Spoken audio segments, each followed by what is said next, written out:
আপনি কি জানেন ২০২৬ সালের ফিফা বিশ্বকাপ কে জিততে পারে? সত্যি কথা হলো এখনও কেউ নিশ্চিতভাবে জানে না। তবে একজন বিশ্লেষকের পূর্বাভাস বিশ্বজুড়ে ব্যাপক আলোচনার সৃষ্টি করেছে। তিনি হলেন জোয়াকিম ক্লেমেন্ট, একজন অর্থনীতিবিদ ও পরিসংখ্যান বিশ্লেষক। তিনি একটি গাণিতিক মডেল ব্যবহার করে ২০১৪ সালে জার্মানি, ২০১৮ সালে ফ্রান্স এবং ২০২২ সালে আর্জেন্টিনাকে সম্ভাব্য চ্যাম্পিয়ন হিসেবে বেছে নিয়েছিলেন। আশ্চর্যজনকভাবে তিনটি দলই শেষ পর্যন্ত বিশ্বকাপ জেতে। তার সর্বশেষ মডেল অনুযায়ী ২০২৬ ফিফা বিশ্বকাপ জিততে পারে নেদারল্যান্ডস। এছাড়া তার পূর্বাভাসে পর্তুগাল ফাইনালে পৌঁছাতে পারে বলেও উল্লেখ করা হয়েছে।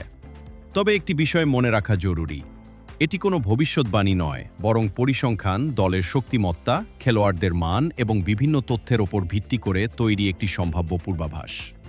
ফুটবল এমন একটি খেলা যেখানে একটি ম্যাচই সব হিসাব বদলে দিতে পারে।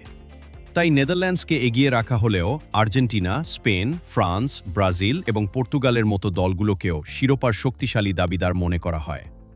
তাহলে কি জোয়াকিম ক্লেমেন্ট টানা চতুর্থবারের মতো সঠিক হবেন? নাকি ২০২৬ বিশ্বকাপে দেখা যাবে নতুন কোনো চমক?